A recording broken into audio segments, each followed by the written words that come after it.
Assalamualaikum and welcome back everyone. So in this lecture of web technologies हम सीखेंगे कि अपने डेटाबेस में क्यूरीज के थ्रू किस तरह वैल्यूज़ इंसर्ट करेंगे और अपने डेटाबेस को PHP के साथ कैसे कनेक्ट करेंगे। लास्ट लेक्चर में हमने सीखा था कि हम एक डेटाबेस कैसे क्रिएट करेंगे अपने लोकल होस्ट पे। तो इसके लिए हम जा रहे हैं लोकल होस्ट पर और वहाँ पर जो टॉप बार है उधर PHP माई एडमिन पर क्लिक करेंगे।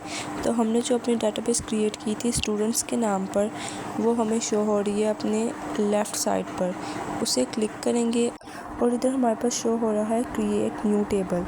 तो यहाँ पर हम अपना टेबल का नेम सेलेक्ट कर लेंगे। टेबल का नेम मैंने सेलेक्ट किया या जो भी आप रखना चाहते हैं, मैंने रखा कॉन्टैक्ट्स और इसकी जो नंबर ऑफ़ कॉलम्स हैं वो कर लिए 3 और इसके बाद मैंने क्लिक कर दिया क्रिएट के बटन पर।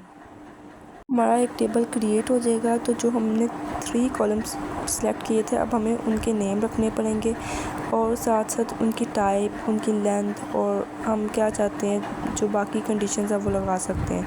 नल रखना चाहते हैं, नल नहीं होना चाहिए, प्राइमरी की होनी चाहिए, नहीं होनी चाहिए।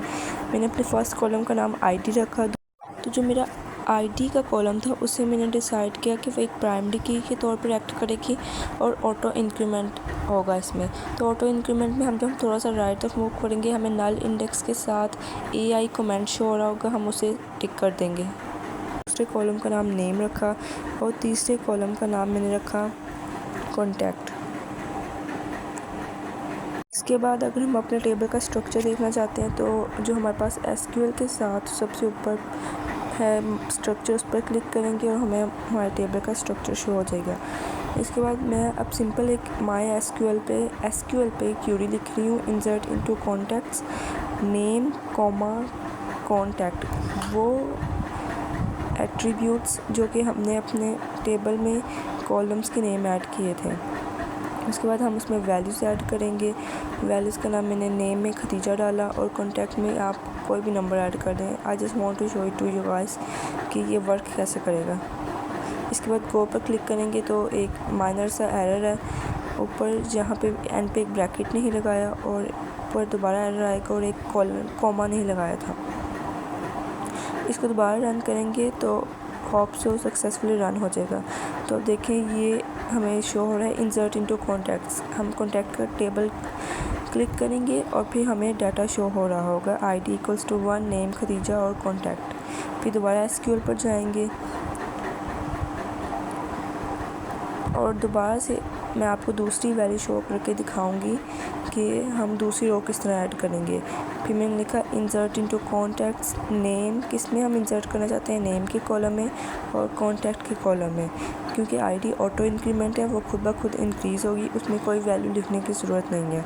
और वैल्यूज़ में लिख रही हूँ मैं आमना और नंबर कुछ भी ऐड कर दें।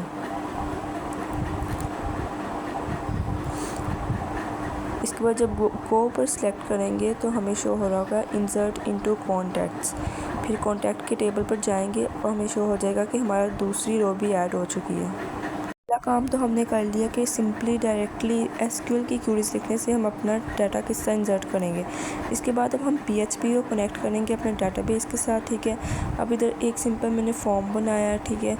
नेम लिखा है, फ़ोन नंबर लिखा है, इनपुट वैल्यूज़ ले रही हूँ मैं और एक बटन क्रिएट कर दिया है सबमिट के नाम से। फॉर्म का टैग क्लोज किया और HTML का टैग क्लोज किया और सिंपली इसे अपने XAMPP के फ़ोल्डर में, WT के फ़ोल्डर में db1.php के नाम से सेव कर दिया है। फाइल्स की टाइप मैंने रखा ऑल टाइप्स। इसके बाद मैंने क्रिएट की फ़ाइल db2.php के साथ, ठीक है। तो इसमें $कॉन जो हमारे पास है वो एक वेरिएबल है जो कि स्टोर करता है डेटाबेस कनेक्शन को। माई SQLi अंडरस्कोर जो कनेक्ट है वो एक PHP फंक्शन है जो कनेक्ट करता है हमारे PHP को डेटाबेस के साथ। जो $_रिक्वेस्ट है वो एक वेरिएबल है PHP का जो डाटा कलेक्ट करता है जो कि दूसरे फॉर्म से सेंड किया होता है।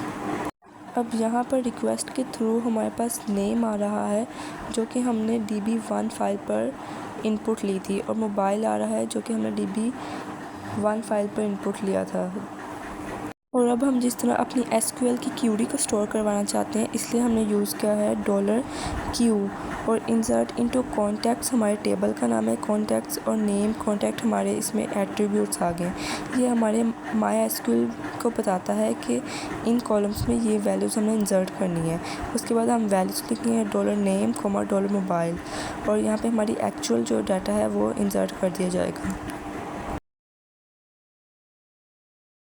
इसके बाद हम गए अपने क्रोम पर और वहाँ पर जाकर अपना लिंक खोला DB1 के नाम से, नेम ऐड किया, फ़ोन नंबर ऐड किया और सबमिट पर क्लिक किया।